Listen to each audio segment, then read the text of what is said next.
p.m. So we'll call this meeting of the Board of Commissioners and the Audit Committee to order. And this is about the third time that we've had a special joint meeting. And get it rolling, I think Mr. Ritchie can lead us in the Pledge of Allegiance. Thank you, Chairman. If you could join me in a pledge to our flag. I pledge allegiance to the flag of the United States of America and to the republic for which it stands, one nation, under God, indivisible, liberty and justice for all. Thank you, sir. I appreciate that. And we'll get on to public comment. And I'll read the one off the agenda announcement. The public will be able to participate in the meeting by watching the live stream of the meeting at the Douglas County website, and public comment will be accepted prior to the board meeting through either the Douglas County website or by setting up an appointment with the county manager's office until the day before the board's meeting. Members of the public may click on the following link to watch the live stream of the Board of County Commissioners meeting: https://u2.b/I5CRBOL and EOLIPC. To offer public comment, the board meeting member of the public, before the board meeting, members of the public may submit public comment online through the county's public comment form by clicking on the following link, and that link is listed in the agenda. Written public comments may be mailed to the Douglas County Manager's Office at Post Office Box 218, Minden, Nevada 89423, but all public comments must be received prior to the date of the meeting or if the comments are to be included in the supplemental materials. All written public comments that are received prior to 4 p.m. the day before the board meeting will be compiled with and will be added to supplemental material for the county commissioners and the public to review prior to the meeting. Any written public comment received the day of the board meeting will be compiled and added as supplemental materials to the county's website and distributed to the Board of County Commissioners 24 hours after the meeting. Members of the public may call the county manager's office at 775-782-9821 to obtain help making public comment. To make public comment during the board meeting, the public must call 775-783-6007 and leave a voice message, which will be played for the Board of County Commissioners and public when public comment is announced. Although the public comment phone line can accommodate multiple incoming calls at once, if a member of the public should get a busy signal, please call back. But because of the possibility for a high volume of telephone calls, that could be an increased potential for technical difficulties. Citizens are therefore encouraged to submit their public comments in writing prior to the date and time of the board meeting. When leaving a voice message, members of the public should begin their public comment by stating and spelling their full name and whether he or she favors, opposes, or has no opinion on the agenda item under consideration. No more than one voice message public comment per person will be played to the county commissioners and public during each public comment period. Public comment is limited to 3 minutes per person and will only occur at the beginning and end of the board meeting. Public comment will not be taken on each agenda item during the meeting. If the members of the public desire to comment on more than one agenda item and believe that their comments will exceed the 3 minutes offered at both the beginning and end of the board meeting, they are encouraged to submit written public comments to supplement their verbal public comments. Douglas County's public comment phone line will become available to take public comment at 1 p.m.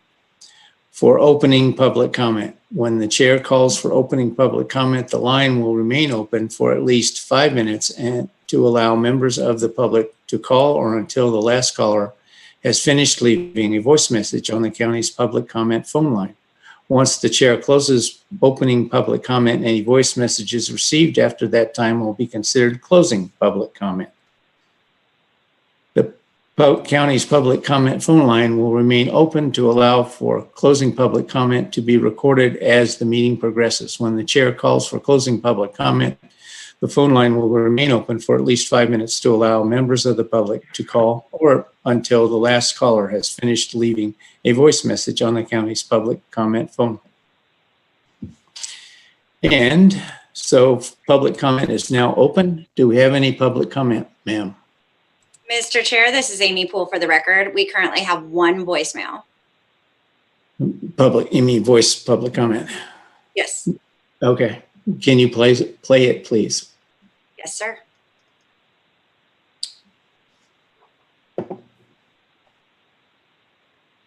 Ellie Waller, W-A-L-L-E-R. I'm happy to see the public comment to date section, 229 pages listed on the master plan update website. Please read the comments. December 1, the Gardnerville Township for possible action. Recommend approval with modifications or denial of the specific plan for Buckeye Farms, which contains 2,218 residential parcels and 48.3 acres of commercial zoning over 1,044 acres. Wake up. The master plan update has not been approved yet. The township is being asked to take action. This is absurd. The specific plan envisions development of an agri-hood. Let's stop right there. The county has not developed policies, codes, etc. for agri-hoods. So how can this be proposed as land use in a specific plan? The plan for prosperity looked at a possible alternative to preserving ag land. It's a plan, not adopted code. From the draft 2020 master plan, given the long-standing agriculture heritage of Douglas County, there may be an opportunity to create more connections between existing ag industry and new residential development. The concept of developing new subdivisions with farming. Agri-hoods is becoming increasingly popular. Ag action item 19 in the master plan proposed implement the agri-hood strategy framework accepted by the board in September 2020. This is not approved and the time frame is 1 to 3 years. Again, wake up, it's not approved. The Buckeye Farm specific plan must be tabled until the master plan is approved. Before the horse process will end now, the agri-hood strategy must be fully vetted with coded impacts assessed and approved by the BOCC. The R.O. Anderson report dated November 17th has prematurely decided that BOCC has approved the master plan and use of agri-hoods. Again, stop this farcical approach. R.O. further states that the proposed location of the development and proposed conditions under which it will be operated or maintained is consistent with the goals and policies in the master plan. It's not approved yet. Agri-hood type. What does that mean? Big question mark. Next, the Planning Commission will be reviewing Buckeye Farm to make a recommendation December 8th, as posted in the Record Courier on November 26th. Again, with emphasis, the master plan has not been approved. Where's the transparency here? This is a preposterous approach to fast-tracking a master plan to benefit one huge Disneyland-esque development. The logical sequence, which I'm requesting, is these two meetings go into presentation mode only and additional 4 action meetings after the master plan is approved. At the very least, change these designations. The master plan is being rushed and the act of the driving force. Stop the lunacy. That is the only public comment that we've received.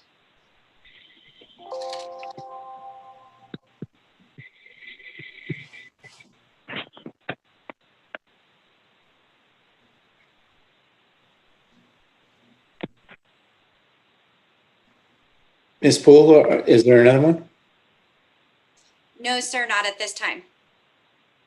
Okay, we'll wait until that one started at 5 after, so we'll wait until 10 after.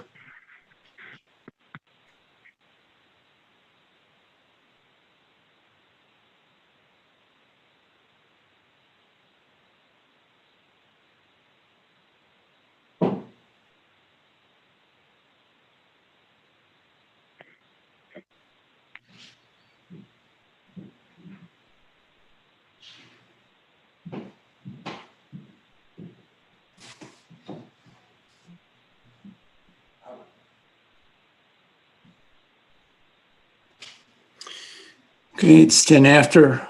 Is there any additional public comment, Ms. Poole? No, Mr. Chair.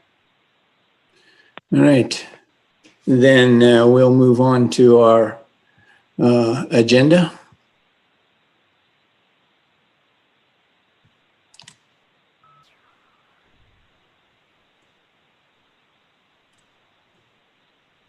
And close public comment at 1:10. And now we'll move on to approval of the agenda. Do we have a motion? I move that we approve the agenda as presented.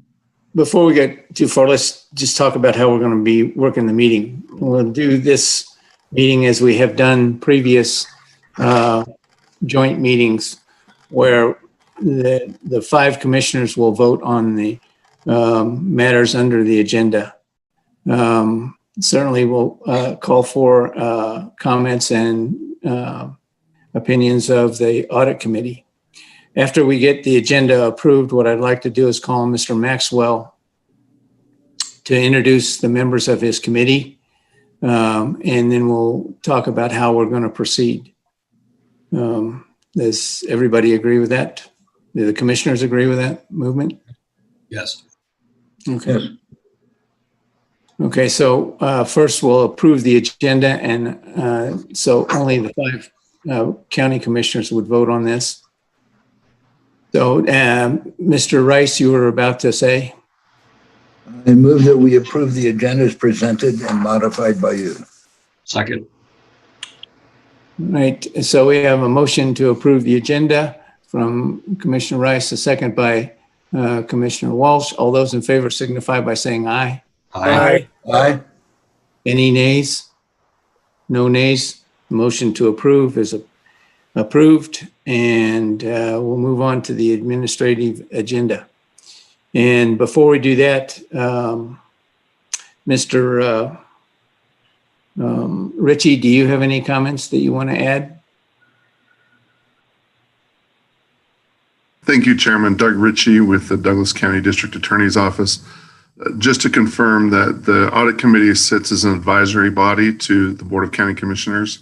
And so the Audit Committee members' opinions and recommendations should be considered by the Board of County Commissioners as they meet jointly, but it will be the Board of County Commissioners that will be formally adopting, for instance, changes to the county policy regarding procurement and purchasing, review of the CAFR, and the other items that are for possible action this day. I'm open for if anyone has any questions. Any questions for Mr. Ritchie? Hearing none, then we'll move on to the administrative agenda. I would point out, as we do this, that this is the first time we have had the opportunity to review the CAFR before it was required to be forwarded to the state. So I think it's a good thing. It's also the first time that we've had an opportunity to review the CAFR, which is item 4, with the attendance of the audit committee. So we're cutting new ground, and I think it bodes well for the future. So without further ado, we'll introduce item number 1 on the administrative agenda for possible action: discussion to approve and adopt proposed revisions to Douglas County Policy 300.19, Procurement and Purchasing Policy. Ms. Willoughby.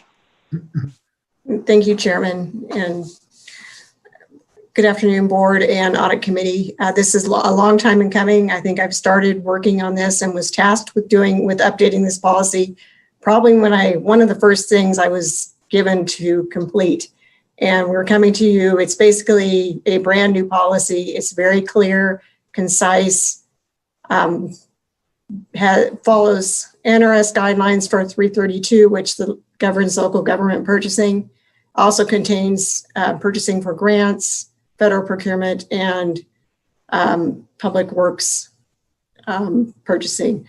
This policy was developed. Mr. Wadley of the District Attorney's Office, who is on the call now, He and I have spent a great deal of time working on this to come up with something that we felt could be easily understandable by departments and elected officials. Everyone would understand this. And the plan is, if it's adopted today, he and I are going to roll out training sessions to every stakeholder in the county.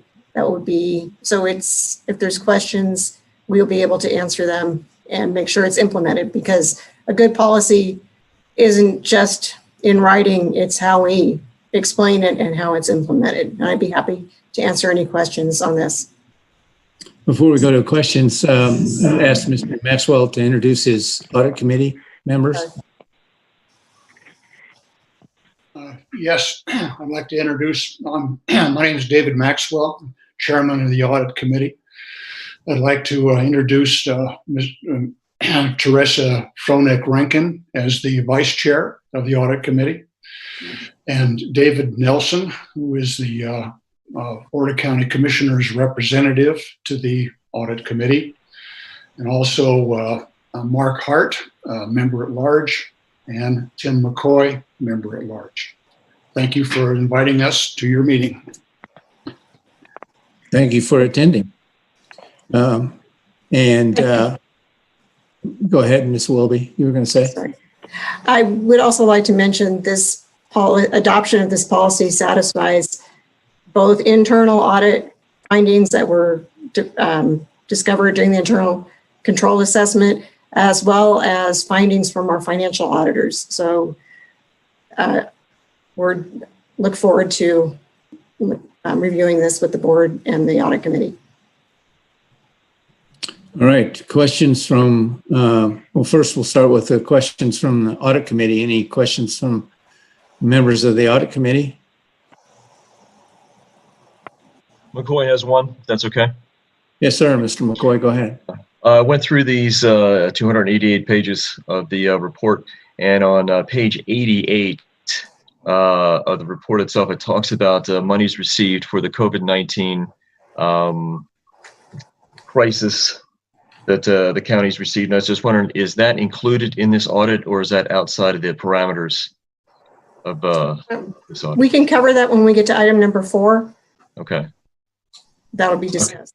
All right, thank you. Yes, David Maxwell, I have a question.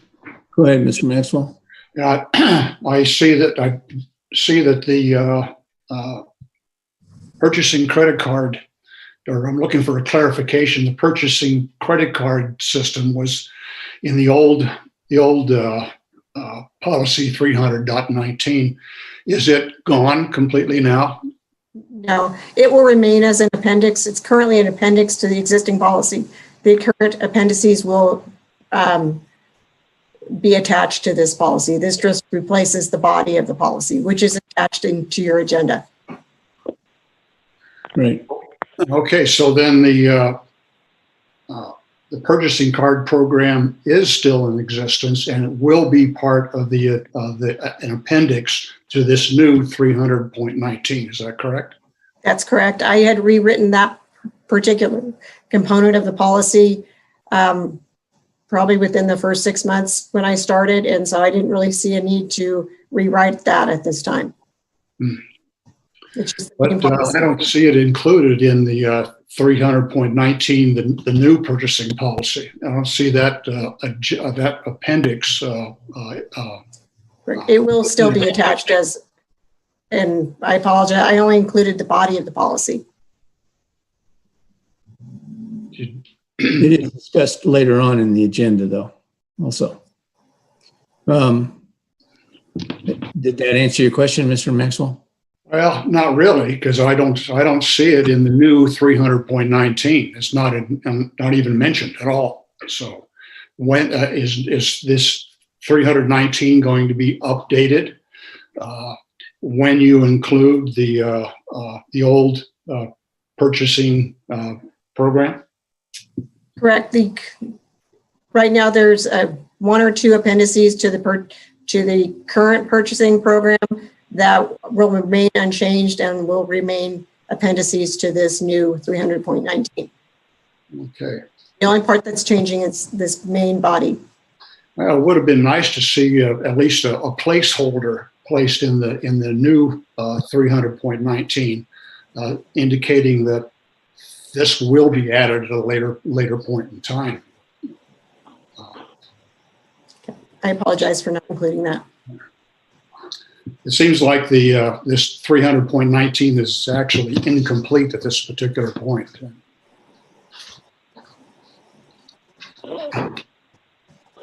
Ms. Willoughby, perhaps you can add references to those appendices to clean this up a bit.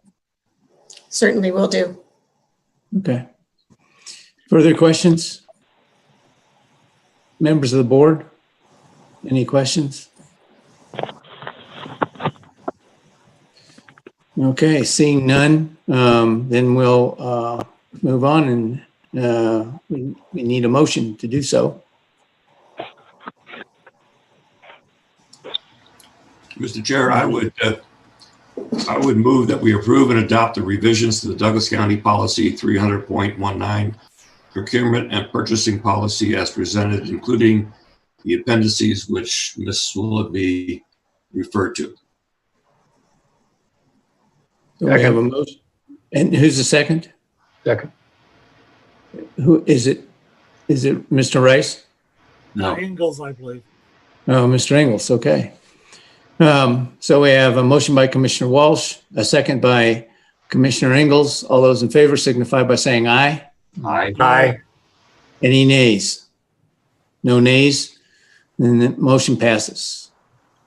So we'll move on to item number 2 for presentation only. Presentation of Douglas County Internal Audit Program update from September 16th, 2020 through November 15th, 2020. Mr. Starenka from Moss Adams and Ms. Willoughby.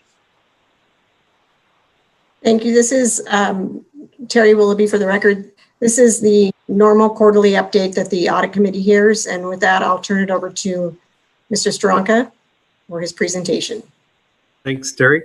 And thank you, Mr. Chair. Good afternoon, everyone. And Mr. Chair, I do echo your comments on the CAFR. So yes, it's good progress you're making. That's awesome. So as Terry mentioned, this is our regular status report, which we provide when we meet with the audit committee. So just, and it's a single page in your packet. I don't have the page number to reference. Sorry about that. So there are 4 projects underway as part of the current fiscal year audit program. 3 that are covered by the status report and 1 that was added. So one that was added was a PCI compliance assessment, which you're going to receive a report on, a presentation of the report in the next agenda item. So the projects included in the original audit program included 2 that are underway and 1 that will start early next calendar year. The 2 that are underway are inventory controls testing. So you can think of this as a sort of building on the work that you did and challenges you had relative to the tires. And so was looking at inventory of expensed items. So not capital items, but things that you would purchase and expense like supplies, like medication, small equipment, etc., across various departments within the county. We're nearing completion of it. So we just have the testing remaining and then packaging the results of the testing in a report, which we should be presenting to the audit committee in our early 2021 meeting, whether that's January or February. And that's been moving along smoothly. And as I mentioned, involves a number of departments and gathering information from them. The other project that is underway and also near completion is development of a draft AR policy. So this is a case where we help staff with sort of the legwork of getting a policy drafted, which Terry and others will then take and refine as necessary and sort of finalize it for presentation to the audit committee and ultimately the board. And so we're just putting the final touches on the draft, and that will be going to the county for review. So that's an AR policy, accounts receivable. And then the one project that has not been started yet and planned to start in February is a ERP efficiency study. And this is a common area where there's opportunity for improvement. And so what we'll be doing here is looking at the use of your ERP across the county and the various functions within the county to see where maybe the ERP can be used to gain efficiencies, i.e. automating activities or streamlining activities, and then as part of certainly internal audit, strengthening controls. So that again, that project will start in February. And then the last update is we always provide an update on hotline activity, so calls to your ethic hotline. And there were 2 since our last meeting in September. They were both personnel related issues that we were able to forward on to the county HR director to address. And that is my update, and I'm happy to answer any questions you may have. Since this was actually an update for the audit committee, Mr. Maxwell, do you want to run this discussion? Be more than happy to. Thank you very much. Addressing the audit committee, are there any comments from the audit committee on this presentation by Mr. Sharenka?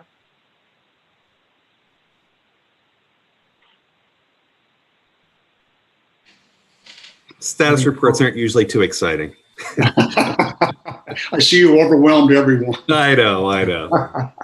Okay, having no comments. I think you might have one question. Yes. I have one. There you go. I am looking forward to the ERP study. I won't be on the board next year, but I will be following this. Primarily because I'm looking at the CAFR that we received, and the employees hired has gone up almost 200 since 2018 CAFR. And I'm looking to see why that is, and perhaps look to see if there's maybe some changes in how we're calculating this or something, because that seems like a tremendous number of new employees when we haven't had that increase in the population. Thank you.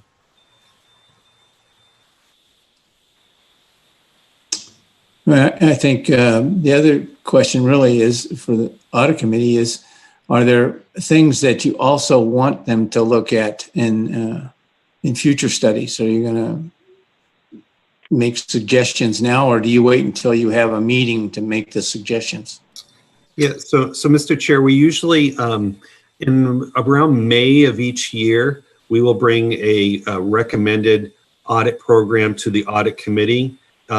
Usually what we try to provide is more projects that can be accomplished in the next fiscal years from a budgetary standpoint, so that we can have some discussion of prioritizing. And so that way a program can be received and recommended by the audit committee to the board before the end of the fiscal year. Okay, thank you very much. Any questions by the commissioners? Yes, from the audit committee. Are there any more comments from the audit committee before we turn this back over to the Board of County Commissioners? I had none, so we'll pass it back to you, Mr. Chairman. Thank you. Thank you, Mr. Maxwell. All right. There's no further questions, then we'll proceed on the agenda. And we'll move to item 3. Should I be able to get it up? There we go. For possible action, discussion to accept the Douglas County Payment Card Industry Data Security Standard PCI DSS Compliance Assessment. Ms. Willoughby and Mr. Strank again. Yes, Terry Willoughby for the record. PCI compliance is in regards to payment card compliance. It's regulated by the Federal Trade Commission, and there's certain standards that you're required to meet to make sure that when we take payments in, cardholder data is safe. And again, this has been a repeat audit finding. I went back to fiscal year 13-14, and it was an audit finding at that time. It's just been carried over. And during the last year, we took it upon ourselves to commission. Moss Adams has a PCI compliance division. We commissioned a report, and we have a great plan of attack. And with that, I'm going to turn it over to Mark and his staff, and they can go into more of the details into their presentation. Thank you, Terry. So I'm going to turn over the presentation to Kevin Villanueva, who's a partner with Moss Adams and leads our PCI practice, and Jeff Krapane, and they together worked on performing the assessment and preparing the report. So over to you, Kevin. Great, thank you, Mark. Jeff, can you go ahead and go share the slide deck that we have?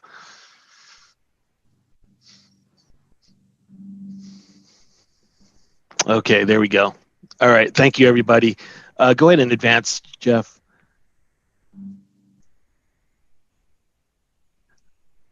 So as Terry kind of started off explaining, so PCI DSS, for those of you that are unfamiliar with it, is actually an industry regulation. So anytime a merchant or service provider takes in payment cards like debit, credit cards for payment of goods and services, they are mandated by the card brands like Visa, MasterCard, American Express to comply with PCI DSS. And as you see here from the slide, it's basically a set of 12 major technical controls mandated by the card brands that all merchant and service providers that take in payment cards need to adhere to. And so the county engaged us back in April to conduct this gap assessment to see where the county was in relation to their compliance with PCI DSS. So if you think about all the different departments that take in payment cards, like, you know, for getting a pet license or reserving a campground space, you know, they are required to secure that information, that cardholder data, and make sure that they are in compliance with PCI DSS. So as you can see here are the 12 major ones. However, there are actually several sub requirements underneath each of these. So in all, there's roughly about 230 different controls that need to be complied with. So Jeff, go ahead and advance it. So our approach covered these 4 different phases. We actually got started with fieldwork back in May of this year. It extended all the way through July, and then toward the end of August is when we delivered the draft report and the final report in September. So as you can see, a lot of our data gathering consisted of interviews, remote interviews, given the pandemic, kind of remote configuration reviews. So as we looked at different systems that handled payment card information, we looked at different system configurations with IT staff.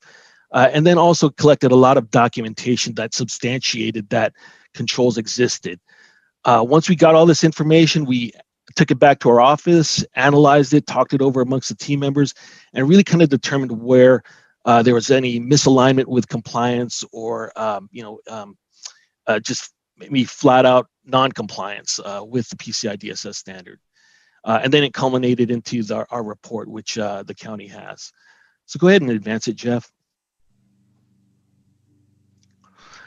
So these are, this slide deck just shows a kind of a high level summary of the number of findings. We had 70 in total.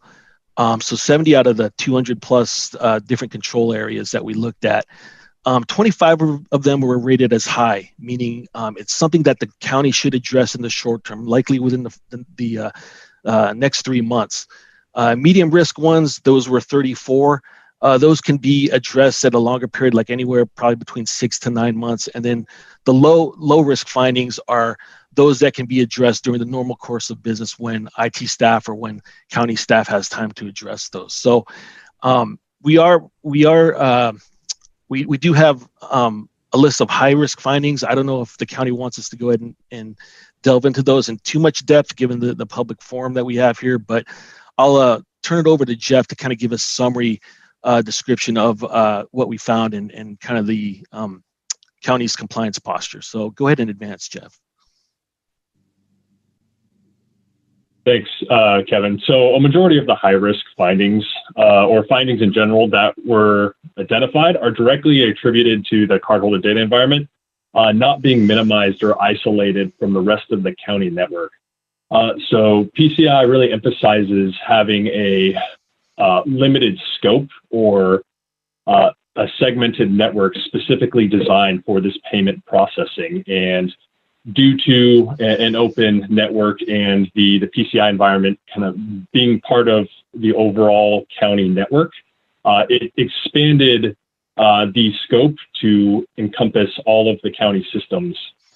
So the key finding that we want to emphasize here can fall into two categories. Either Douglas County did not have network segmentation in place to separate the cardholder data environment, or the county did not have point-to-point encryption point-of-sale devices in order to reduce the scope to a subset of the 12 PCI requirements that were previously noted.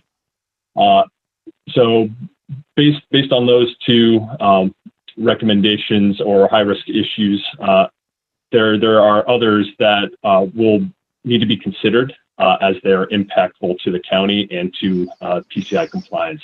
A couple examples are the county did not require two-factor authentication for remote access into the county network or non-console administrative access. There's no training or security awareness program for a subset of departments that accept payments. The county did not have a process in place to review system audit logs. And the county did not perform internal or external vulnerability scans or penetration testing on a regular basis.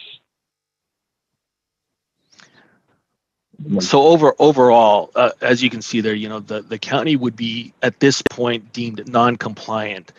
But that doesn't mean that these things are showstoppers. I mean, there's definitely things that can be done internally and that can be tackled within the short term, like, you know, the development of certain policies and procedures, as well as, you know, implementing a security awareness training, things like that that could be done in the short term or in the medium term that would help bolster your overall cybersecurity posture, not to mention, you know, your overall PCI DSS compliance. So those are the slides we had. We're definitely open to taking any questions, or if you want any more specifics, we can certainly tackle those at this time. Could you stop the sharing of the screen? Go ahead, Jeff. Yep, thanks. Okay. So first we'll start with audit committee questions. Any audit committee questions, comments? I just have a comment. David Maxwell for the record. The county risk assessment, which was done over a year ago, identified policies and procedures as the most risky environment we have for the county.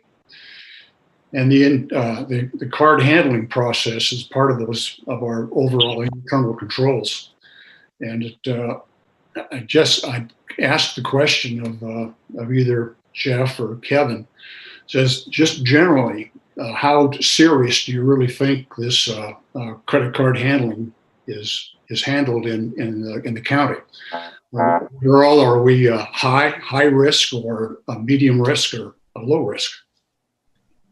Well, I would say, you know, given the number of high and medium risk findings overall, I would rate the county as a medium to high risk as far as an overall risk rating, just because there are some areas where, you know, it would certainly benefit and improve the overall cybersecurity posture of the county by doing some of these technical security measures. Like Jeff mentioned, multi-factor authentication or two-factor authentication for remote access. And that's where you not only supply a login name and password, but also provide something like a PIN number, for example. That will thwart a lot of the common attacks that we see today, like ransomware attacks can sometimes come through defeating just regular login attempts. So multi-factor authentication would definitely defeat that in a lot of cases, or at least, you know, thwart the attempt from being successful. And then again, we talked about isolating or shrinking down that cardholder data environment. Just doing that alone, so that the exposure to the rest of the county's network is not part of that cardholder data environment, where those systems that handle payment card information, those are isolated from the rest of the network. I mean, that's going to certainly improve your overall PCI compliance posture right off the bat, because again, it's going to limit really the number and processes and policies that would be in scope for PCI compliance. Mhm. So hopefully that answers your question, Mr. Maxwell. I think it covers it very well. Thank you very much. Sure. So, is there an implementation plan associated with this risk analysis, or is that too premature at this point? Jeff, maybe you can talk about how the report is segmented and how it can help the county. Yeah, so Dave, our report consisted of an executive summary and then a matrix depicting all of the PCI requirements that break out our findings as well as recommendations for implementation. And then at the end of the report, there's a Gantt chart or project roadmap where we call out the top 10 or top 12 high-risk findings, as well as a roadmap for remediation over the course of about a year. So yes, that is highlighted. Perfect. Thank you very much. Are there any more questions from the audit committee for this item? Yeah, Tim McCoy. Do you have off-the-shelf fixes for these, Kevin and Jeff, or these things have to be developed, or is it a combination? These things would need to be developed. Like some of the missing policies and procedures pertaining specifically to handling cardholder data, those would need to be developed. There's certainly some things that we can provide, like regular penetration testing or the regular vulnerability scanning that can be done. But yeah, a lot of these fixes, the county would need to tackle or have some sort of help in addressing. Okay. Second question would be, whose wheelhouse is this in? Is this in finance? Is this in IT, or is it a combination? It would be a combination. Yeah, this where we mentioned some of the system-related issues or network-related issues, those certainly fall within IT's wheelhouse. But just overall compliance and getting the practices in place to safeguard cardholder data, that's really a joint effort. Actually, across the county as a whole, if you're a department that handles payment cards for payment of goods and services, then you do have some security measures or standard operating procedures that you should employ to protect that data. So I would say yes, it was definitely a joint effort, not just within IT. Okay, great. Thanks, Kevin. Further questions from Audit Committee? Thank you, Mr. Maxwell. County Commissioners, Mr. Maxwell, did you have a question? Another question? No, sir, I don't. Okay. Mr. Engels, did you have a question? Yes, thank you, Chair.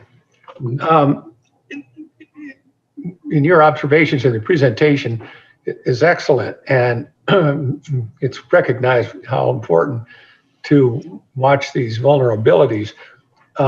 In overall implementation, do you guys see this as a software and/or hardware problem, or a combination of the two?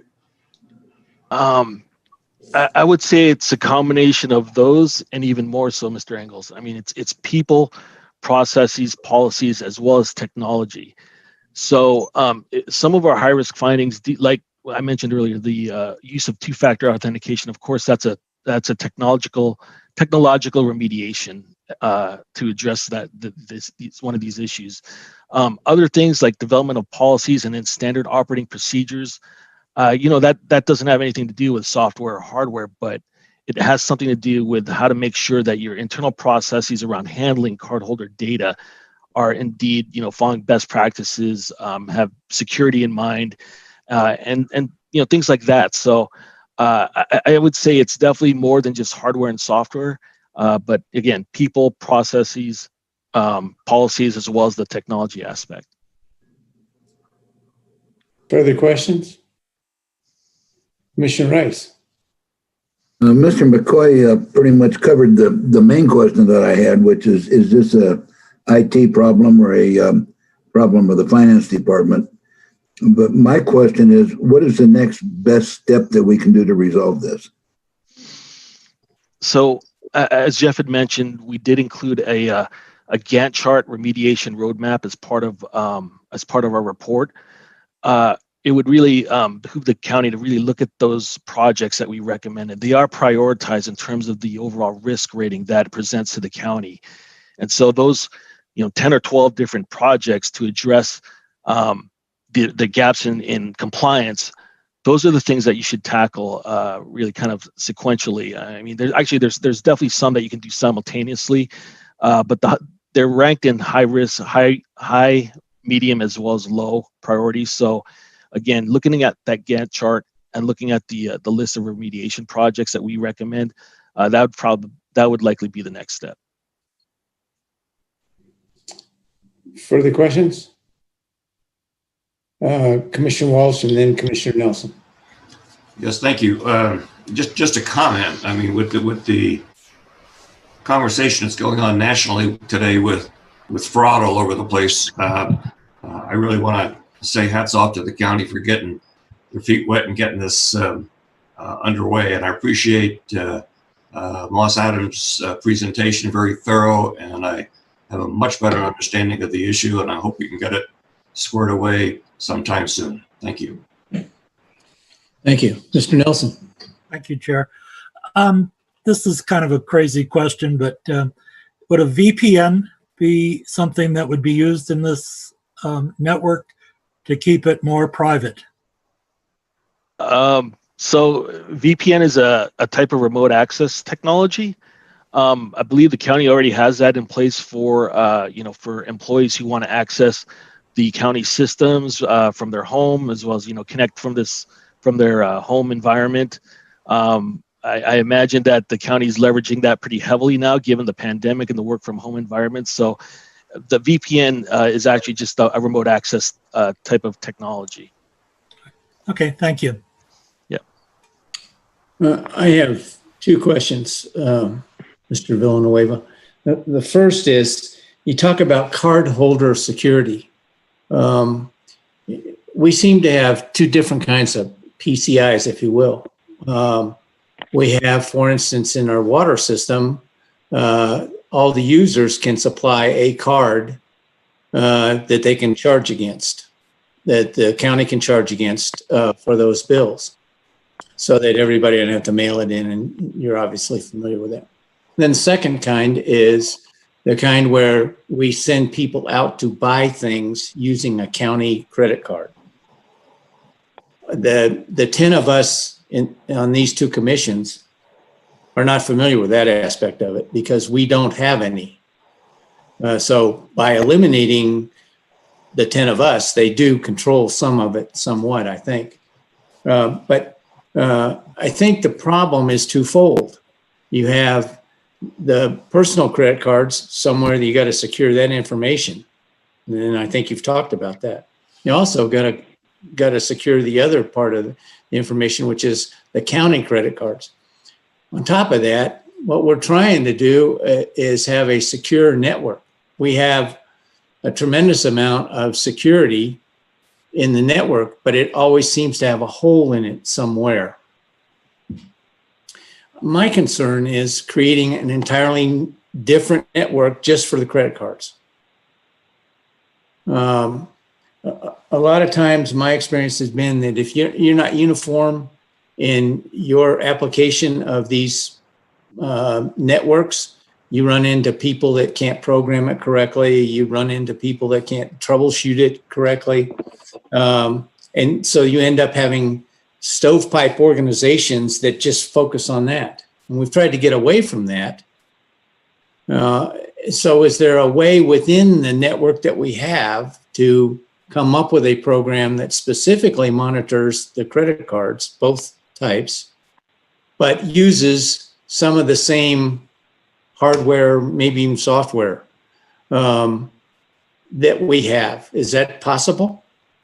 So you bring up excellent points there, Mr. Chair. And so I would start by asking you to envision the county's network, so all the different departments, the county as a whole, as a house, a great big house. And when we're talking about isolating the cardholder data environment to one piece of your network, you can think of that as just isolated to just one room in the house. Okay, so that particular room in the house has the same protections. It has the same type of systems that may be used by the other parts of the network, but again, it's just really isolated to that particular room. So yes, it can be done. Yes, you can do it with the existing equipment, the existing network. It just needs to be configured in a way so that that one room that handles cardholder data is isolated from the rest of everywhere else.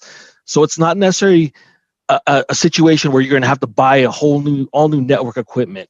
It's not going to be a situation where you have to buy all new different servers. I mean, there's definitely technologies that the county has today that can be leveraged for this particular purpose. And again, it's just a matter of having your IT guys really configure the network in such a way so that those systems that handle cardholder data are indeed isolated to that one particular area of the network or one room of that house.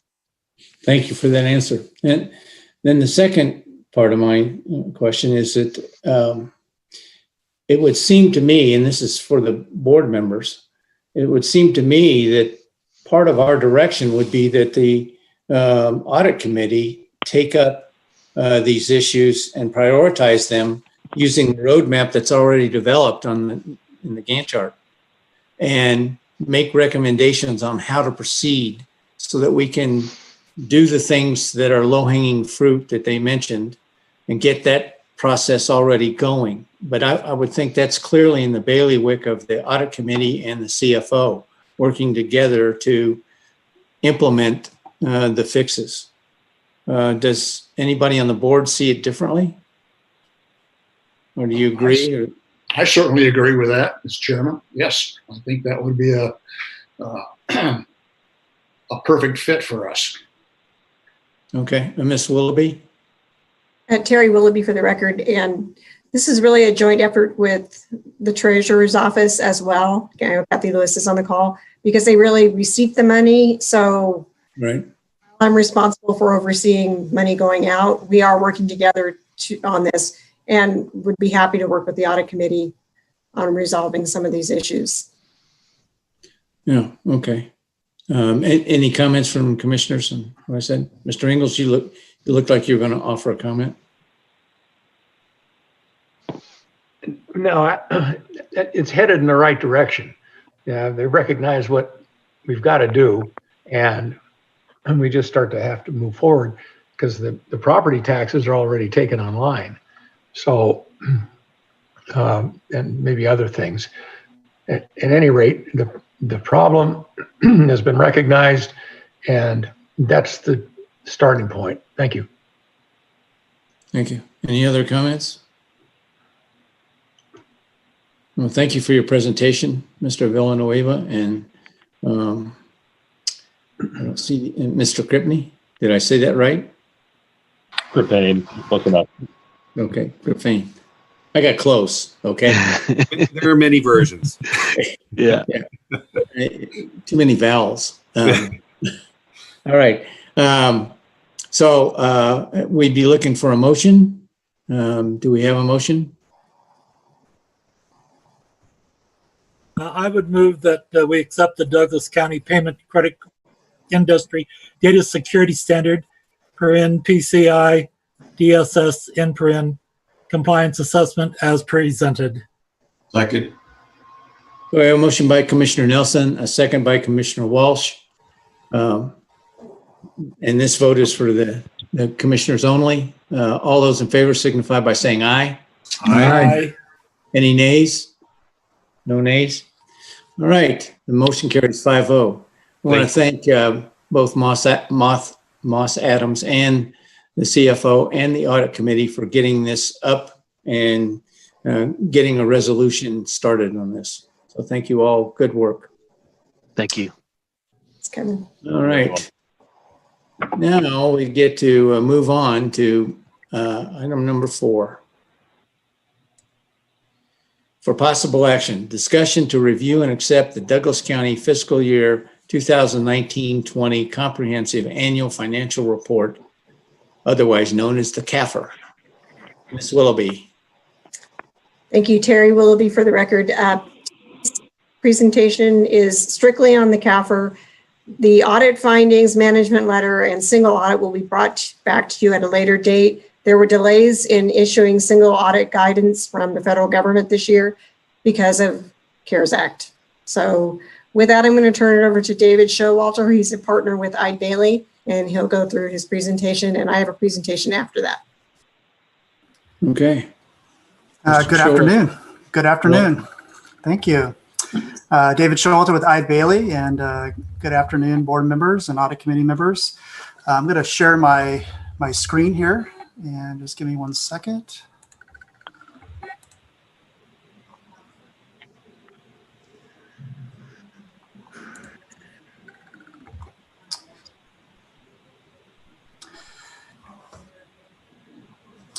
So just to recap, we are providing the conclusion for the fiscal year 2020 audit of the County of Douglas.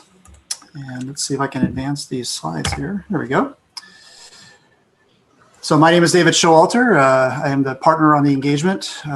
We had another partner who was involved with the audit, Kanali Sukusum. She did the technical review of the CAFR prior to issuance. Chris Ng is the audit manager. He's on the call today. And we also had Layla El-Samari, who was the senior audit associate on the audit this year. And our audit scope this year was the audit of the comprehensive annual financial report, as well as the single audit. And as Terry mentioned, we are currently working on the single audit. There is delayed guidance from the Office of Management and Budget related to the CARES Act. So we're waiting for that information to come so that we can continue with the single audit. And we expect the next audit committee meeting we'll be able to present the results of the single audit to you. So as we presented at our last meeting, our plan, scope, and timing of the audit, we started the field work back in June 2020, and we conducted the final field work for the CAFR audit in September and October of 2020, and we issued the CAFR report on November 25th, 2020. Looking ahead, the single audit field work will be scheduled in December and January 2021, with a hope to issue the final reports sometime in that late January, February timeframe. Again, it's all going to be predicated on the Office of Management and Budget providing the final guidance that we need in order to conduct the single audit.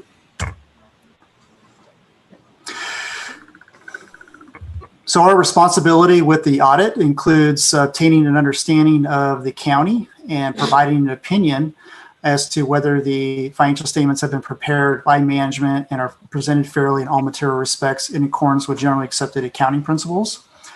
We follow U.S. generally accepted auditing standards and government auditing standards for the audit of the financial statements. Our audit provides a reasonable but not absolute assurance that the financial statements are fairly presented.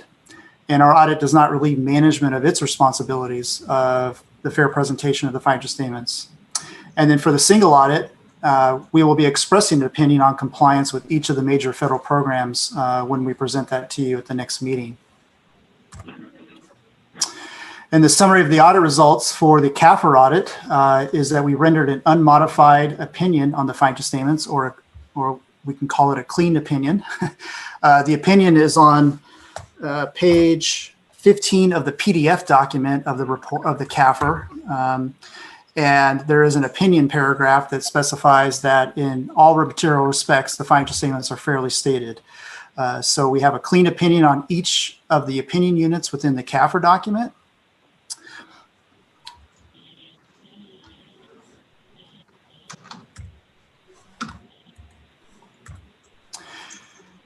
And as part of our conclusion of the audit, we're required to communicate to you certain matters in the audit. And when we had our planning meeting with you back in September, we identified those bullet points. So this few next slides will just kind of cover those items that we're required to communicate to you. There's also a separate letter that we have provided for you, which is our required communications letter. And basically the next few bullet points will summarize those items. The first item is ethics and independence. That we have complied with all relevant ethical requirements regarding independence. We do draft the financial statements and assist the county in the drafting of the financial statements, and we've evaluated that non-attest service, and we are independent with respect to that service. Significant accounting policies. We review management's accounting policies with respect to the preparation of the financial statements. For 2020, the one new accounting pronouncement that was adopted by the county was GASB statement number 95. And this statement essentially postponed all the effective dates of the GASB pronouncements by 1 year because of the COVID pandemic. So the county adopted GASB 95 and has deferred the implementation of the new accounting pronouncements for 1 additional year.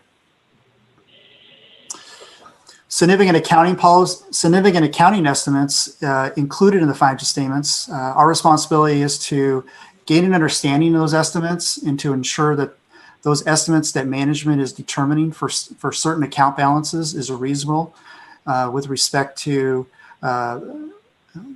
with respect to that particular item. So the most sensitive accounting estimates that we've identified in the audit are primarily related to the actuarial determinations affecting the net pension liabilities, deferred inflows and outflows of resources, and pension expense, and their related disclosures, as well as the valuation of claims liabilities.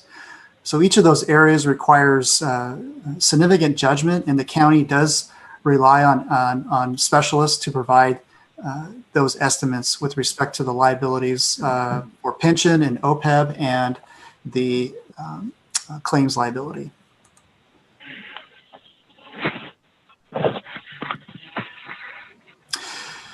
And in addition, we communicate any audit adjustments or misstatements in the financial statements.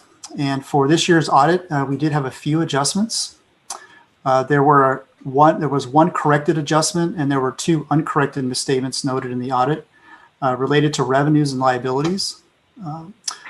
For the adjustment that was made, that was related to the room tax fund, that was related to accounts payable. For the adjustments that were passed by management that related to the general fund and other funds, this was related to revenues and liabilities. Neither of those past adjustments were material to the financial statements as a whole. In our letter that's addressed to the board and the audit committee, there are more details with respect to those adjustments.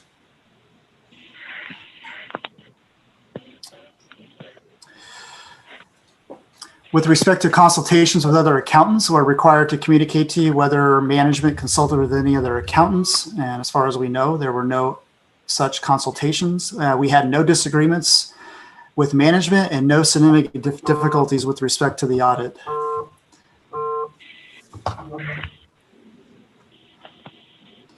And as I communicated previously, management did sign the management representation letter dated November 25th, 2020.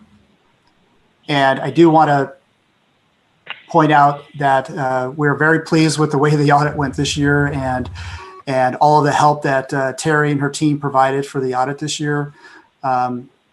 Obviously, comparing it to the last year's audit, and we were wrapping up the audit back in February last year. So we were very, very pleased to be able to have the audit completed for the county prior to the due date and be able to present to the audit committee this year. So we're definitely appreciative of Terry and her team and all the hard work they did in order to help us complete the audit this year. And the last few slides are just the new accounting pronouncements. I do believe I went through these with the audit committee back in September. There's really no change to the accounting pronouncements for the current year. As I mentioned earlier, the county did implement GASB statement number 95, which was essentially a postponement of all the effective dates for the new accounting pronouncements. The next few slides are all of the new accounting pronouncements that will be effective starting next year. The 2 more significant accounting pronouncements relate to fiduciary activities and leases. And we'll be working with the county Next year on the fiduciary activities, this is related to the trust funds that the county manages and the agency funds that the county manages. There's new guidance on how to account for those types of activities that are recorded in those funds. So we'll be working with the county to implement that accounting pronouncement for the 2021 CAFR. And GASB 87 deals with leases. So what's changing under this accounting pronouncement is for operating leases that the county has. That will require the recognition of a liability on the financial statements starting in 2022 for any operating lease that the county has entered into that's greater than 1 year. So in addition to capital leases, where you're entering into a capital lease to purchase a capital asset, that has historically has been reported on the financial statements as a liability along with the associated asset. Under the new accounting pronouncement, the leases that are related to operating leases will require the recognition of a liability and the recognition of an asset with respect to the use of that, or with respect to that lease. So that'll be in 2022, and I look at the 84 and 87 to be the more significant accounting pronouncements that are going to be effective in the next few years.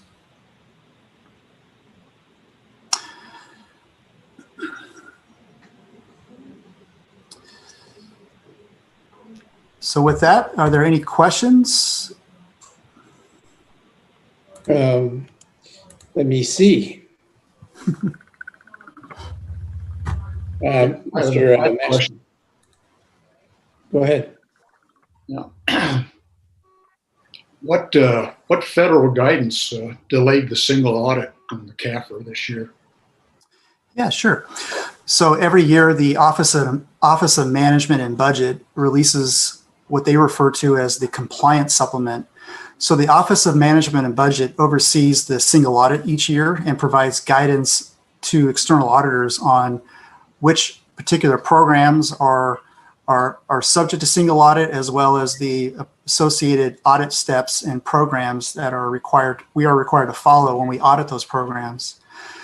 So there was an initial compliance supplement that was issued over the summertime for certain programs. And as a result of COVID-19, there is additional CARES Act funds that's being issued that the federal government has distributed in the form of the coronavirus relief funds, as well as the provider relief funds and various other grants. Those grants were not covered in the initial compliance supplement, and the subsequent compliance supplement that the Office of Management and Budget is preparing is going to cover those additional CARES Act related grants.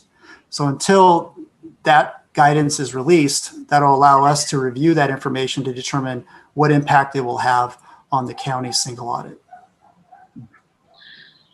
So when are you gonna receive this information from this guidance from the from GASB, right. wherever it comes from? Yeah, so the Office of Management and Budget has promised that this guidance would have been released back in September, and it's still not released as of the end of November. And so we're hopeful that it will be released anytime soon. So at this point, we don't know when it's going to be released. What the process for this document is that the AICPA does get involved in reviewing it to make sure that the audit procedures that the OMB would like for the external auditors to perform is reasonable and not from that perspective. The other issue we're having is the provider relief funds, which is the funds that have been distributed to public hospitals and other hospitals.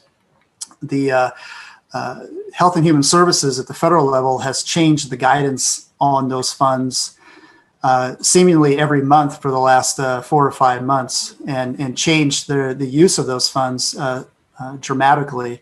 So if you're going to ask an external auditor to audit the use of those funds and the federal agency is continuing to change how those funds can be used, that's creating a delay, also creating a delay in the appropriate guidance that we need to follow in order to audit it. So it's a very challenging time for many agencies that have received the federal funding from the federal government, because there have been a lot of changes on how those funds can be used, including the coronavirus relief funds that the county ultimately received from the state starting in July.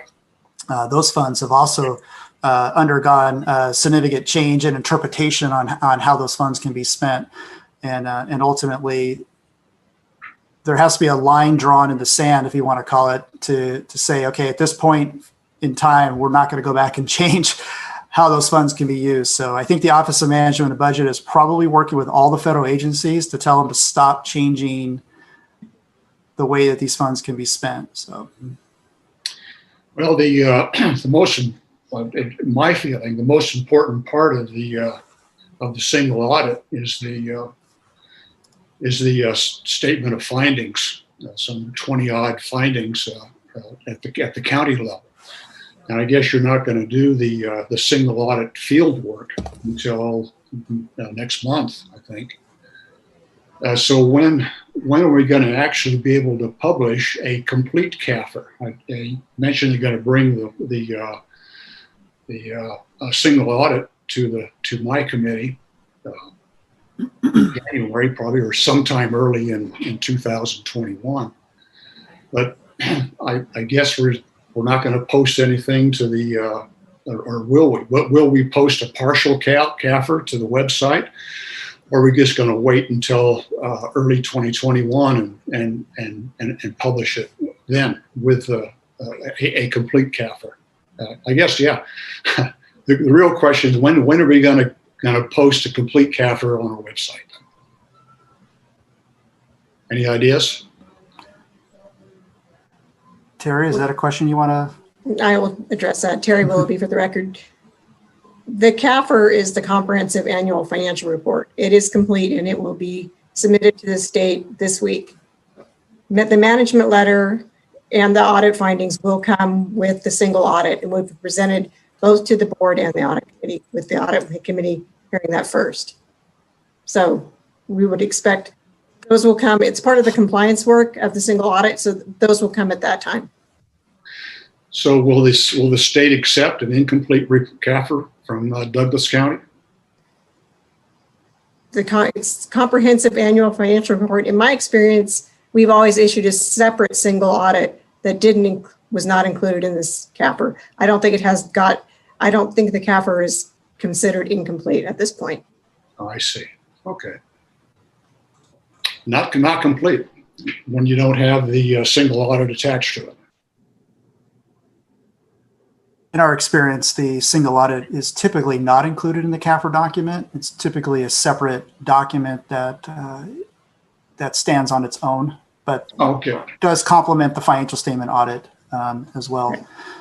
I guess I've just gotten used to seeing a single audit in every single CAFR. So that's correct. Right. In my experience, we've never issued them. It's always been two separate documents. And when I asked the state about the delays with the guidance, they do not require the single audit be submitted to the state. Okay. Thank you for that enlightenment. I appreciate it. All right. Any other questions? Board members, any questions from the board? Mr. Ingalls. Mr. Chairman and Chairman Maxwell, this is Teresa Rankin. So because the CAFR ends on June 30th and we haven't addressed the CARES Act and the payments under that, will that be updated in the 2021 CAFR? Because this is such an ongoing thing, the financial highlights show a deficit, which I assume is going to be picked up in the CARES payment, but it's not really clear from the statements. So I can address that, Terry Willoughby, for the record. We actually did not receive an award letter from the state until, I believe, August of 2020, which would fall into fiscal year 2021. So the expectation is those funds will be audited as part of fiscal year 2021 and recorded. Yeah. Mr. Ingalls, go ahead. Chair and members of the meeting, I'm going to have to beg your indulgence and depart for the Reno airport to pick up my wife. We weren't expecting this meeting to be called on a Monday, so the flight was scheduled, and you know what that means. So we've come a long way financially with the audits and the external audits, and just stay on it like a duck on a June bug, and good work. So thank you all. I'm going to sign off. Travel safely, and you have your priorities correct, Mr. Engels.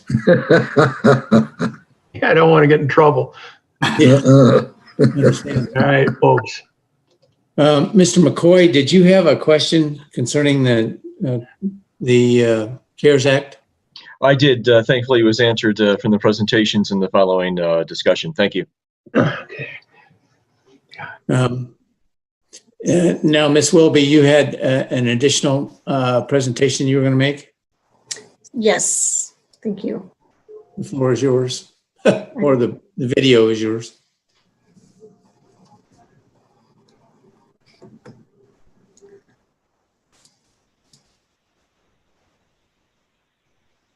While you're bringing that up, and to address something that Mr.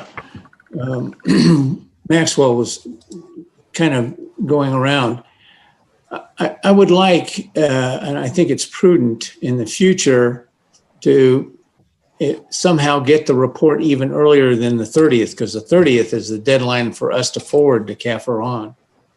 It would be convenient and better for our process if the audit committee could review the CAFR, and then we could have a joint meeting later to forward it on. But then the audit committee would be familiar with all the elements of the CAFR. I would think, sometime around the 1st of November would be advantageous. Yes.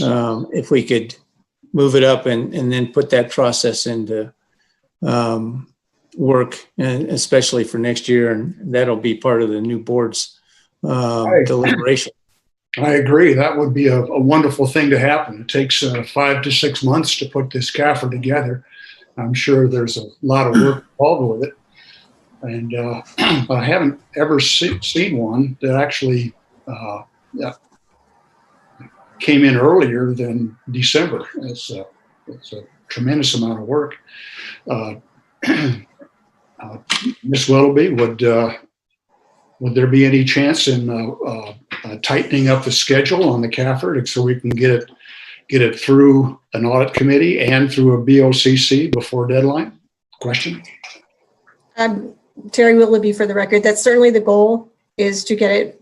There's always things that happen at the last minute where you're revising the draft and things have to flow through. But we've learned a lot this year, and we've learned a lot over the last 2 years. So we're trying to work those process improvements into our monthly closing process so that year end is not such a giant thing. So, and with that, I'd like to mention my staff who are on the call. It's been a great undertaking for our staff. Jennifer Cartwright is on the call. She's our finance manager. Stephanie Weston is the accounting operations manager, and Carolyn Cheffo, senior accountant, and Seth Altamirano, who has joined us now in county finance from town of Minden. And they've all been a great help to the team, and our whole finance staff really works together to put this together. And I think we've learned a lot over the last year and the last 2 years.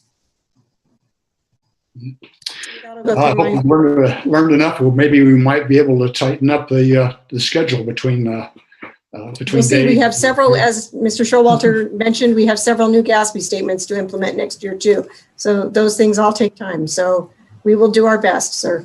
We'll get started on those soon. Financial reporting compliance, NRS 354-624 requires an annual independent audit of each local government's financial statements by a qualified certified public accountant. The opinion and findings of the auditor must be presented in a public meeting of the governing body within 30 days of the receipt of report. Immediately thereafter, the report must be filed as a public record with county clerk, clerk to the board, and the State Department of Taxation. It further goes on to state that each annual audit must be concluded and the report submitted to the governing body not later than 5 months after the close of the fiscal year, which is November 30th. And I did provide a few historical dates of when the county has issued audit opinions. And as you can see, this year is the earliest in recent history. So very proud of my team and the work we've done this year, and kudos to Ide Bailey staff for being so hardworking and willing to work with us on meeting this deadline. We made a commitment last year that we were going to bring it sooner and get this done within the state's deadline. So we have accomplished that. And I'd like to recognize Chris Ing. He's on the call as well. Chris Ing is the manager on the audit, and he oversaw the audit and oversaw a lot of the details of the audit. So I appreciate all of his hard work and overseeing the audit and the team. Thank you, Mr. Schroeder. This has been great to work with. All right. Again, it's an unmodified opinion or a clean opinion. The purpose of the CAFR is to provide accurate and meaningful information concerning the county's financial condition and performance. We will be submitting to the Government Finance Officers Association of America for their Financial Reporting Award this year. It encourages state and local governments to go beyond minimum requirements to provide transparency and full disclosure, and to make sure that users of the financial statement have comprehensive information needed to assess the financial health of the local government. Our CAFR will be reviewed by GFOA professional staff and experts in public sector financial reporting. There's 4 sections to the CAFR, and as you said, the 4th one is typically issued as a standalone statement. But introductory statement, which is the transmittal letter, financial statement, the independent auditor's report, the management's discussion and analysis, which is a summary, which is designed for everyday users of to summarize the financial results. Basic financial statements, government-wide fund financial statements, footnotes, and other supplemental information. The statistical section, the 10-year history of financial, demographic, and economic statistics.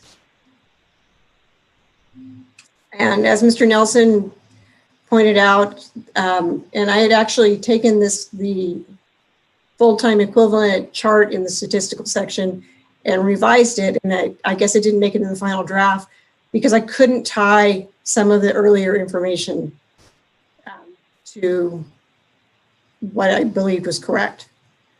The MD&A is the summary of financial results.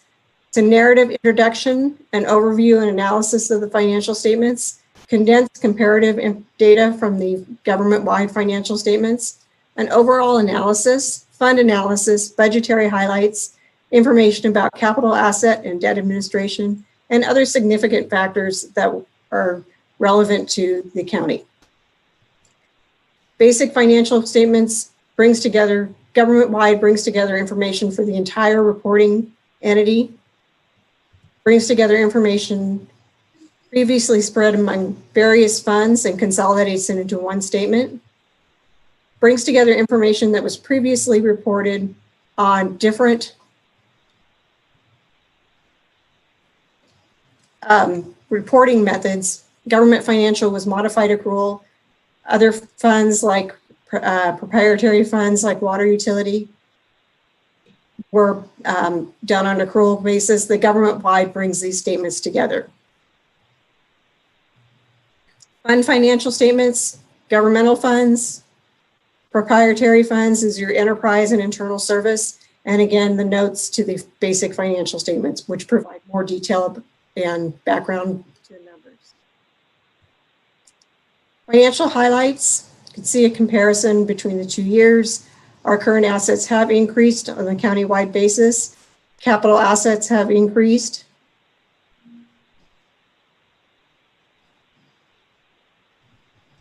Current and other assets are cash and investments, non-capital assets.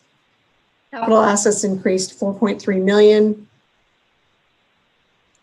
Deferred outflows are pension changes and contributions made after the measurement date. Current liabilities are accounts payable, accrued payroll costs. Long-term liabilities are long-term debt, pension liability, and post-employment benefits. Deferred inflows are differences in actual pension experience between what the actuaries project and what actually happened. So differences in investment earnings. Net investment in as far as a net position, this is on a county-wide basis. We have a net position in capital assets, restricted capital assets, and unrestricted. Total revenues, this is on a countywide basis. The statement of activities is basically a profit and loss statement for the entire county. You can see the total revenues did decrease. A lot of that was due to COVID-19 closures. Total expenses, but our ending net position increased 5.1 million. General fund, we budgeted 46 million. Actual was almost 52. Total expenditures were 44. Our ending fund balance at June 30th is 15.7 million. Of that, 9.7 or almost 9.8 is unassigned or available. You can see general fund reserves. We start with 2015, took a little dip, and now we're coming back. Fund balance coverage in the general fund, as you know, we brought policy 300.21 general fund budget and reserve to the board, and that was approved during fiscal year 1920, which stated the county will maintain a minimum level of unassigned fund balance, which means it's not restricted for legal reasons or it's available to spend in the minimum level of unassigned fund balance in the general fund equivalent to 2 months of regular ongoing operating expenditures, including transfers out. You can see in fiscal year 17-18, it was just a little bit over one month, and we are now at 2.4 months of unassigned fund balance to cover our operating expenses. Capital assets, you can see water and sewer and infrastructure make up the bulk of the assets. Long-term liabilities, again, we have our debt is 5.64 of the debt limit.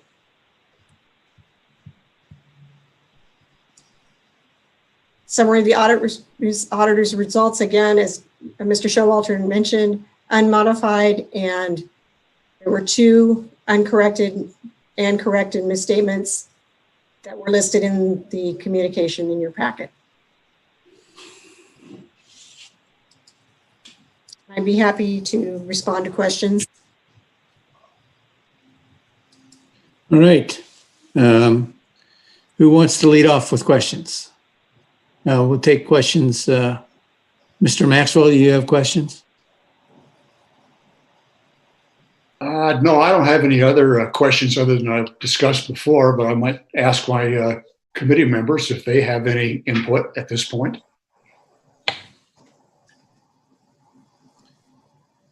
Okay. Hearing none, I think we're set. Yeah, McCoy would like to say something here. So Tim McCoy. Go ahead, sir. I read through all 288 pages of this, and I thought it was well laid out and well displayed. And I appreciate that because I've gotten a number of budgets and reports across my desk that were completely illegible, unreadable, and unintelligible. So thanks for the hard work. Appreciate it. Commissioner Walsh, did you raise your hand? Were you? I did not. I was just rubbing my scar. Oh, okay.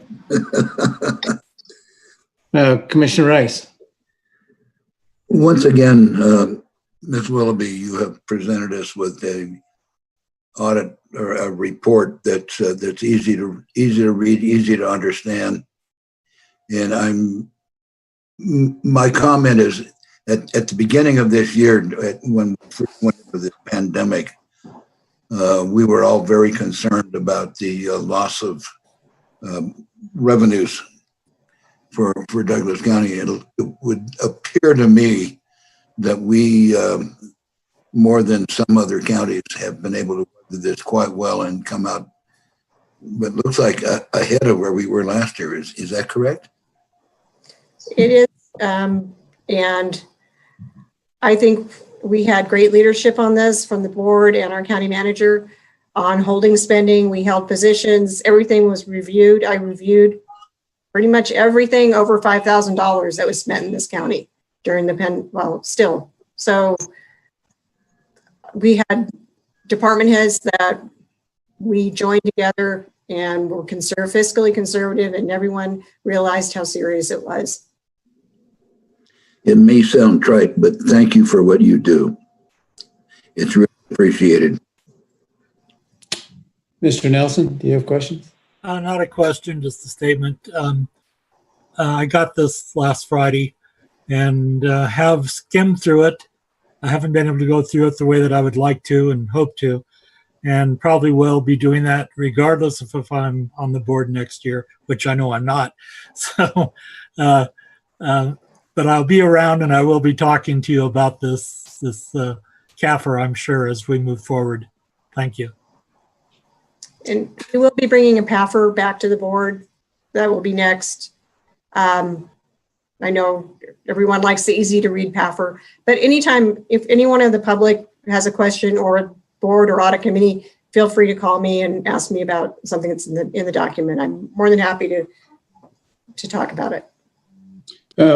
Ms. Willoughby, I have a couple questions for you. First of all, the position of the county as reflected in the CAFR does not include the GID's assets. Is that correct? That's correct. They're not under the county's control. Okay. They're separate legal entities. So when we talk about the water and sewer, we're only talking about the Douglas County water utility. Is that correct? That's correct, because the other districts are separate legal entities and they should be issuing their own financial reports. Okay. So the assets of the total county are quite a bit larger than what's reflected in the CAFR. The assets that the county owns are in the CAFR. Yes, but the county's aggregate of all assets of water and sewer don't include the GIDs, which have substantial assets, correct? Correct, because they're separate legal entities. I understand that. I'm just trying to make the point that we have in my view, it's an underreported situation. Having said that, the CAFR used to include the status of, or at least the reports from each of the GIDs too. This CAFR does not include that. Is that because of time? I don't know that I personally don't receive those reports. I don't receive them. Okay. They wouldn't be subject to our audit, so it would be something. No, that's correct. They weren't subject to our audit. They were just included as information in the CAFR. So that you could have, somebody could take a total picture of what's in the county. The other aspect of this, and there are several little questions that I have that I want to also ask. And Mr. Nelson said that there's been a 200-person increase in our employment numbers. And I think he's right about we're using different ways of doing it. But it starts back in what, 2013 and goes up to now. And this board included some 22 or 23 additional personnel in the last budget. So that's accounted for on the current 593. Isn't that correct? Yes, Terry Willoughby for the record. I was able to tie out fiscal year 19 and 20, but before that, I could not find the data.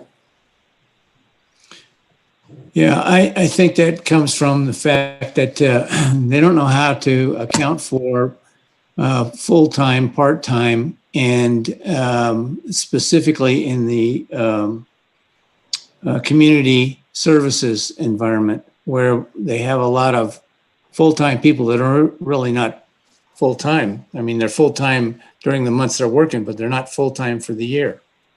And I think that's confusing. And we need to somehow get a real firm number of what we have. And that's been been a challenge for the last 8 years that I've seen. Terry will be for the record. We now have included a process in the budget where we reconcile between years. So we track the FTEs that are approved by the board, and we add that to the prior year's numbers, and it has to come up to what our new budgeted FTEs are. So that's what I can account for fiscal year 19 and 20, because we reconcile those amounts. Okay, on page 56, 54, talks about excess of expenditures over appropriations. And it lists the state motor vehicle, the library, law library, China Springs, RDA. It doesn't say which RDA. I assume that's RDA 1. Town of Gardnerville and the town of Genoa. What actions are taken to bring those into compliance? Because this is one where they specifically say this could be an NRS violation. That's correct. We will be working with all the departments and towns on a corrective action plan for those items. And then I was concerned about a couple of these things. There was a lot of discussion in the report that we got in the notes about risk.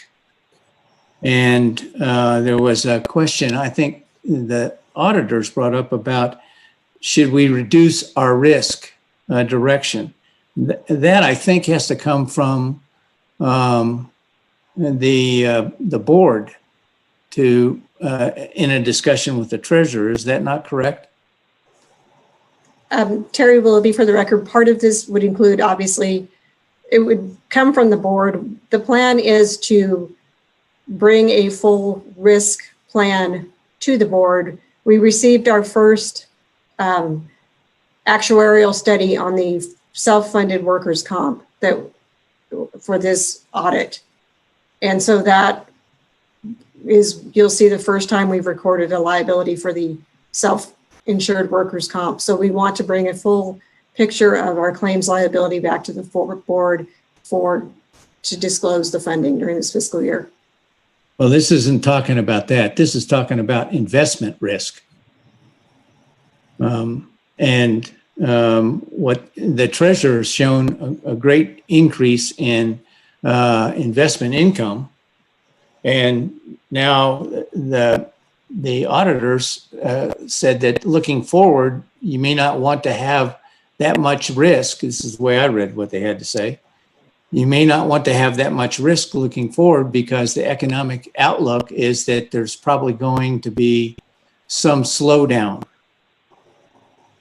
And so my question really is probably for the treasurer, but it's listed in the CAFR, so I thought maybe you would have some familiarity with what they were talking about. That is correct, that a recession is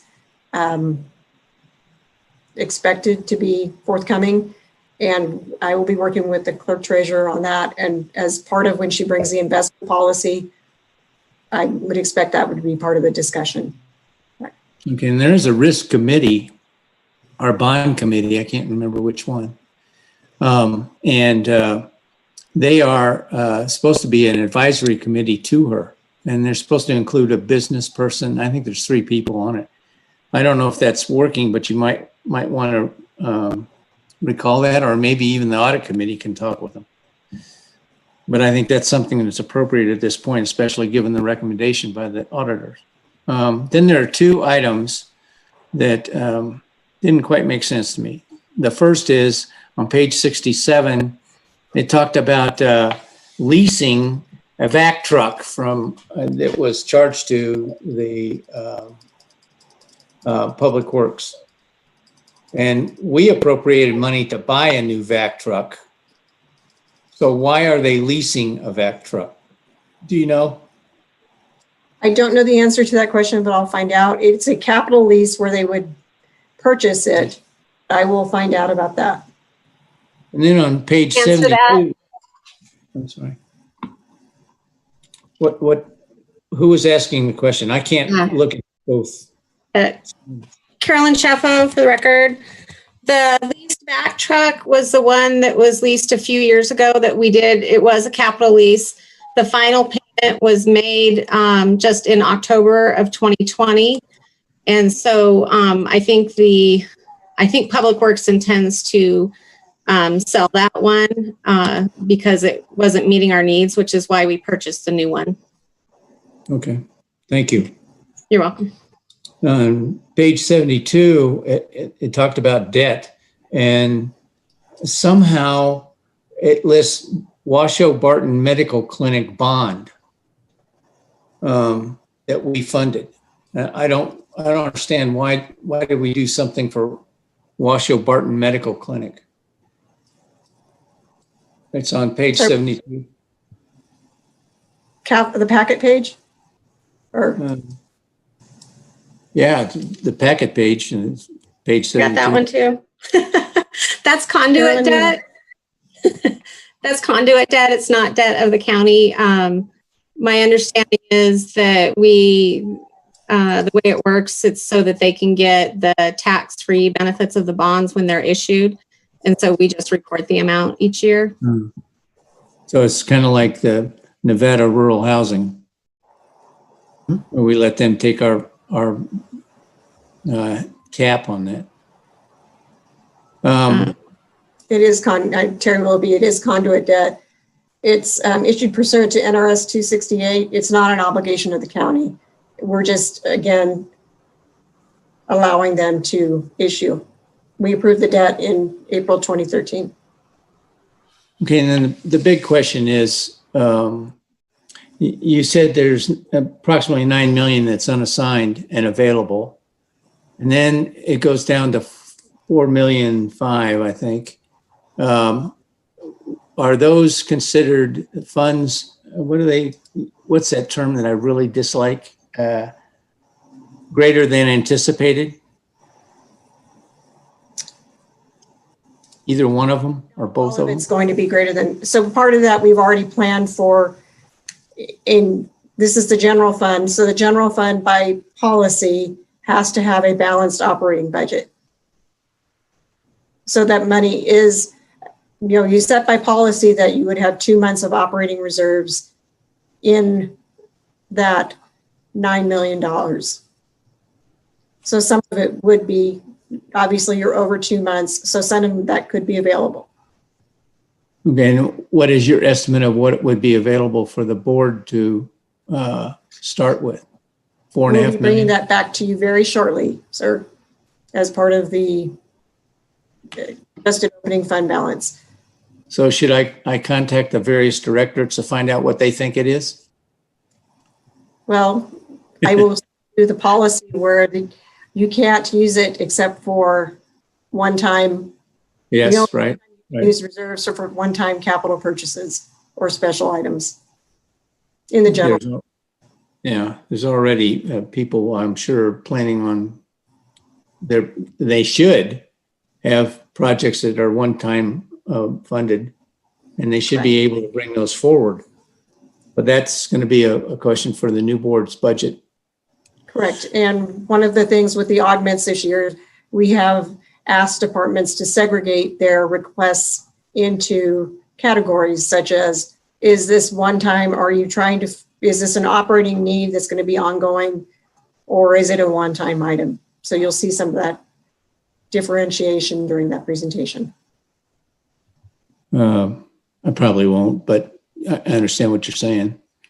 Then the last little nitnoy question deals with the debt. And you said it's 5.6% of allowable. But you showed a fever chart that had some cap on it, 400,000. And I thought we were well over 3 billion in assets. I'm not quite sure how the two of those tie out.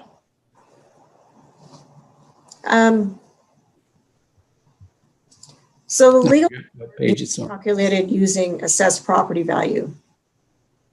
And so I think you're looking at a different chart, perhaps. Let me see if I can find it now. Okay. Anyway, I can't really put my finger on it at this point. But If you find it, go ahead. no, if you want me to bring it back as a follow-up, I'm happy to bring that as a report to the board later. Well, I think it's important because people are very concerned about bond cap, and we're well under our bond cap. And I think it should be emphasized where we are and what items are in that bond cap and which ones are going to be paid off in the near future.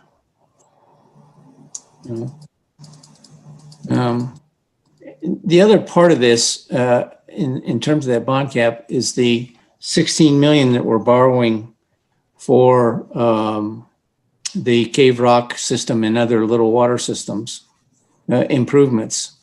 And we're going to bond out for that. But we're using the, what do they call it? The State revolving fund. Yeah.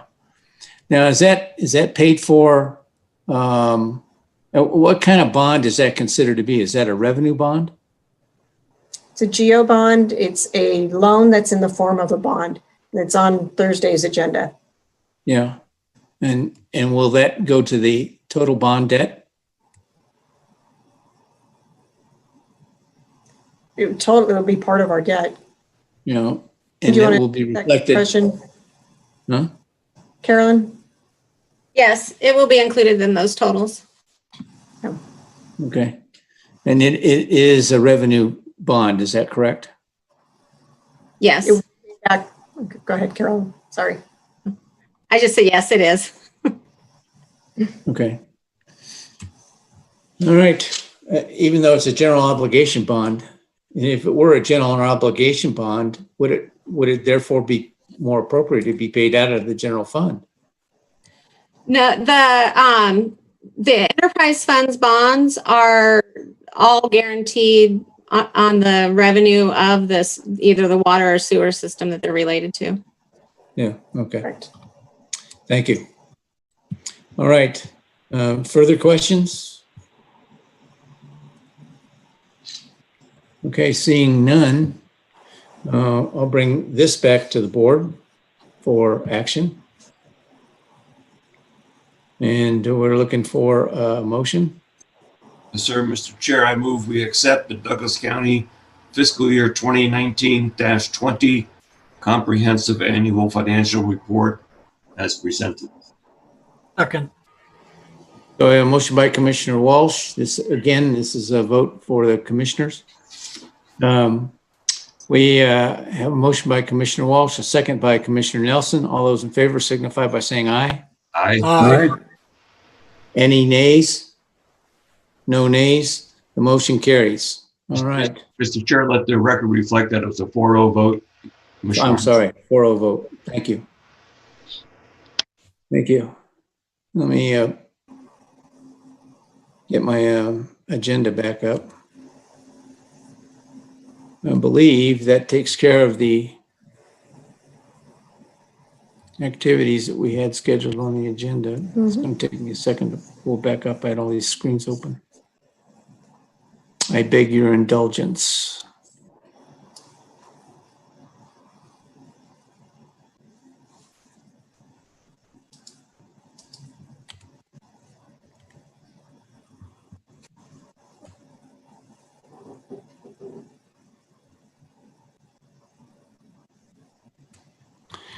Okay, that is the last action item. We'll open it now for closing public comment.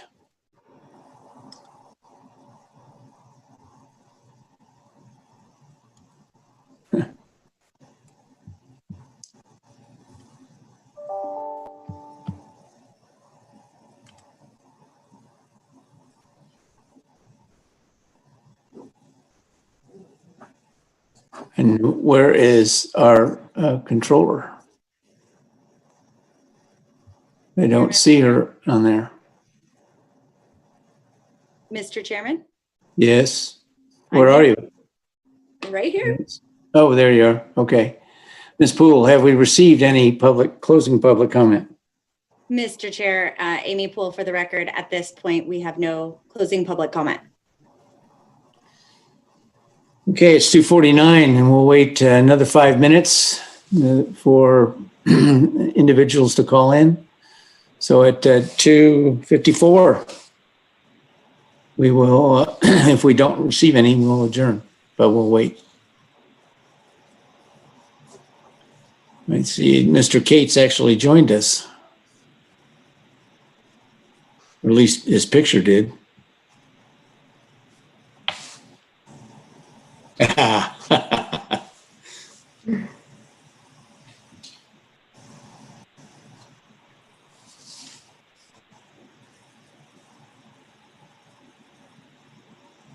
want to thank the members of the Audit Committee for joining us and participating in the discussions.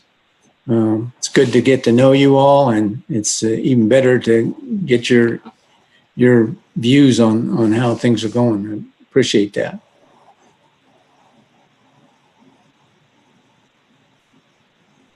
Thank you, Mr. McCoy, Ms. Rankin, and the rest. I see that Mr. Maxwell has departed, or at least he's not here.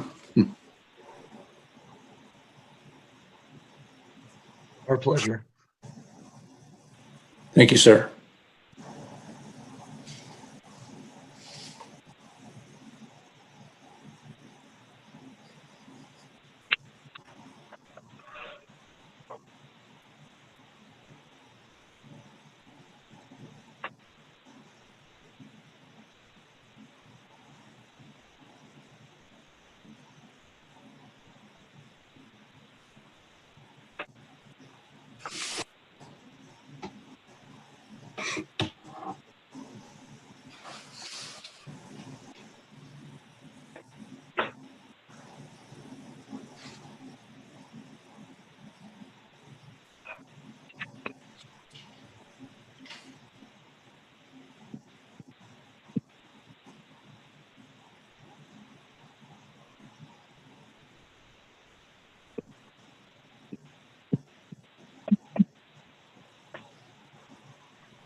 Ms. Poole, have we received any new public comment?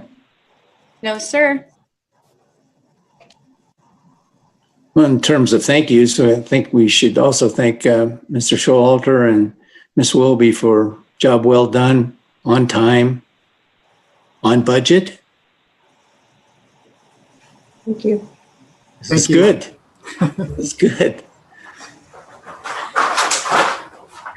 All right, it's 2:54. We've received no comment and no public comment. Is that correct, Ms. Poole? That's correct, sir. In that case, then I will declare this joint meeting adjourned. I want to thank all of you for participating. Thank you very much. The county will Thank be you very better. much. Thank you, Bill. Thank you.